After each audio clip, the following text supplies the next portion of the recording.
যুক্তরাষ্ট্র ও ইসরায়েলের সঙ্গে চলমান যুদ্ধে নতুন চমক দেখালো মধ্যপ্রাচ্যের সিংহাত্য দেশ ইরান। মাত্র একটি মিসাইল দিয়েই উগ্র ইহুদিবাসী রাজধানী তেল আবিবে তাণ্ডব চালিয়েছে ইসলামী বিপ্লবী গার্ড বাহিনী। জানা গেছে, এই একটি মাত্র মিসাইল দিয়ে ইসরায়েলের নরক নামিয়ে এনেছে ইরান। একটি মিসাইল দিয়ে রাজধানী তেল আবিবের অন্তত 11টি স্থানে আঘাত হানা হয়েছে, যাতে উল্লেখযোগ্য ক্ষয়ক্ষতি হয়েছে। শুক্রবার 27 মার্চ রাতে অপারেশন ট্রু প্রমিস 4 এর অংশ হিসেবে এই হামলা চালানো হয় বলে জানিয়েছে ইরানের ইসলামী বিপ্লবী গার্ড বাহিনী IRGC।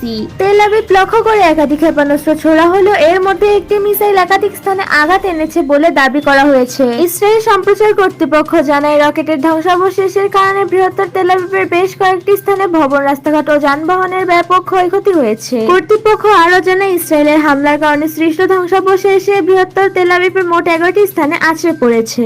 ইসরায়েলের ইরানি হামলার পর উদ্ধারকারী দলগুলো তড়িঘড়ি করে বিভিন্ন স্থানে ছড়িয়ে পড়ে। ইসরায়েলের মোট ফ্রন্ট কমান্ড সেই স্থানগুলোতে উদ্ধার ও তল্লাশি দল পাঠিয়ে সেখানে ইরানি হামলার আঘাত সরাসরি অন্তর্ভুক্ত হয়েছে। তেল আবিবের স্থানীয় সংবাদ মাধ্যম চ্যানেল 14 জানিয়েছে, এই হামলার একজন নিহত হয়েছেন। যদিও এ বিষয়ে আনুষ্ঠানিকভাবে বিস্তারিত তথ্য এখনো প্রকাশ করা হয়নি। এর আগে ইসরায়েল জুড়ে বিমান হামলার সতর্কতা সাইরেন বেজে ওঠে। নেবেক মরুভূমি, ডিমোনা, বীরশেবা, আরাত ও আশকেলন সহ বিভিন্ন এলাকায় সতর্ক সংকেত জারি করা হয়। এই সময় সতর্ক সাইরেন বেজে ওঠায় সেখানকার বাসিন্দারা দিক বিদিক ছুটতে থাকেন এবং কেউ কেউ বাংকারে লুকিয়ে পড়েন।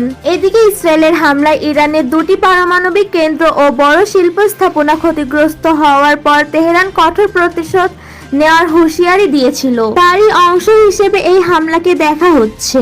সব মিলিয়ে পাল্টাপাল্টি হামলায় মধ্যপ্রাচ্য উত্তেজনা আরো তীব্র আকার ধারণ করছে।